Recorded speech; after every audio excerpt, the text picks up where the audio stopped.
ne bɛ yan bi parrain tɔgɔ la n'o ye président Sala Babi ye ani yan yɔrɔ ka jan sinon a kɔni tun y'a kanu ka kɛ yan bi a dusukun bɛ yan hakili bɛ yan miirina bɛɛ bɛ yan kan bi wulada nin na nin sangani nin kɔnɔna na k'a jira k'a fɔ Sabalibugu jeunesse la k'a fɔ a n'u bɛɛ de ye kelen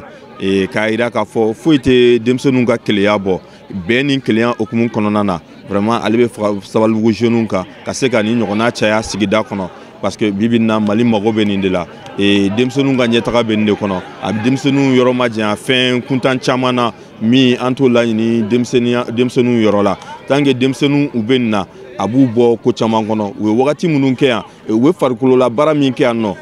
a b'a to n'u bɔra yan nɔ u tɛ se ka t'u sen don ko wɛrɛ la ko minnu tɛ fɛn cɛ ɲumanw ye donc o hakilina kama je pense que parrain y'a kanu k'a fɔ nin ɲɔgɔnna a kan ka caya vraiment ka organisateurs fo minnu ye nin laɲini ani mɔgɔ o mɔgɔ de ye dɛmɛ kɛ ka na nin ko nin yɔrɔ la ka bɛɛ fo ka bɛɛ waleɲuman dɔn k'a jira k'a fɔ k'ale sewalenba don Sabalibugu denmisɛnninw bɛɛ Mali denmisɛnninw bɛɛ k'a fɔ nin de y'ale hamina ye nin de y'ale miirina ye o de kama nin ɲa ɲɔgɔnna a tɛ fɔ a kɔ cogo si la. Ne nisɔndiyalen don ka fɔ a tɛ se ka fɔ ka s'a dan na an bɛ organisateurs fo i yɛrɛ y'a ye a organisera ka ɲa bɛɛ kɔntannen don a ɲɛna yɛrɛ de. N'Ala sɔnna nin ye ko daminɛ an bɛ ɲini Ala fɛ hali san wɛrɛ ka k'a la san wɛrɛ kɔta ka k'a la fo ka taa fɔ ko min kɛra sa fo ka taa fɔ ko Bamakɔ district bɛɛ ka k'a la kana na dan Sabalibugu dɔrɔn ma coupe Sala Babi a ka kɛ pour Bamako pas seulement pour Sabalibugu mais Bamakɔ bɛɛ ka k'a la u ka to bɛn kɔ parce que ni finale yɛrɛ bɛ bɛn yira depuis a daminɛna fo ka taa fɔ ko ka se a kuncɛyɔrɔ ma mankan ma kɛ tiriki tɔrɔ ma kɛ fɛn foyi den kelen ma kɛ o bɛ bɛn ko fɔ u ye nin kɛ cogo min na hali ni coupe wɛrɛ bɛ kɛ a ka ɲɛ ka tɛmɛ nin kan kɛlɛma ye nin na cogo min na mankan ma ye nin na cogo min na filanan sabanan naaninan fo duurunan mankan ni fɛn foyi kana y'a si la a ka kɛ bɛn kɔnɔna la a ka kɛ nisɔndiya kɔnɔna la parce que sport ye nisɔndiya ko de don et en même temps a b'an permettre fɛnɛ an k'an ka kɛnɛya garder. Sala Super Coupe Sala Babi parce que primo an yɛrɛ ka mɔgɔ ye Sala ye donc secondo jeunesse football ka di jeunesse ye donc an y'an fara ɲɔgɔn kan ka idée min ɲini vraiment an ka ko dɔ kɛ an ka quartier fana la fɛn fana bɛ se ka yira parce que i n'a fɔ président de la république y'a fɔ cogo min na ko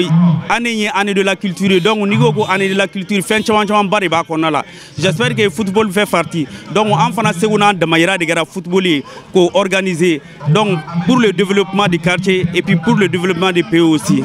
deuxième édition min y'a la deuxième édition b'a la parce que première édition a ɲɛna kojugu. Depuis le début, on a commencé avec de 32 équipes.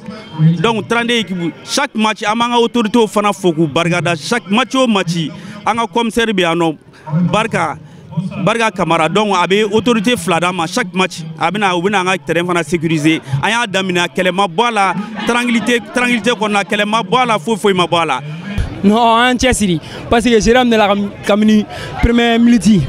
en Tchessiri, à Téning, à Fogo, j'ai bané. An bɛ se k'a fɔ halisa an ka courage ta an ka taa fɛ san o san n'a sera k'a da o bɛ diya an ye trop parce que a premier jara an bɛ fɛ a tɔ bɛɛ ka kɛ tan wa n'Ala sɔnna a tɔ bɛɛ bɛ kɛ entraîneur ko vraiment k'an ka jilaja an ka na an ka gagner an ka taa so mankan kana bɔ a la foyi kana bɔ a la an ka yira k'an bɛ se an de bɛ se wa an de y'a kɛ ouais merci ouais. Finale ballon d'or est fɛn dɔ ye ça se joue pas ça se gagne. Et franchement maaw miira ballon tan na mais on n'a pas eu la chance. Ala ma garijɛgɛ d'an ma bi an bɛ se ka coupe in ta cogo min na sinon ballon tan na occasion sɔrɔla a caman yɛrɛ fana.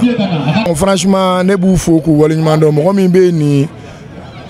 action sugu kɛ jeunesse ye vraiment l'action est salutaire. Franchement ni ɲɔgɔnna caman ka kɛ a b'a to mɔgɔw tin bɛ don ɲɔgɔn na mɔgɔw bɛ gɛrɛ ɲɔgɔn na ballon tan de bɛ se ka kɛ vraiment an b'a fo ka waleɲuman dɔn hali bi Ala k'a to a ka hakili to jeunesse la ni ɲɔgɔnna caman ka se ka kɛ. Donc, il y a la première édition.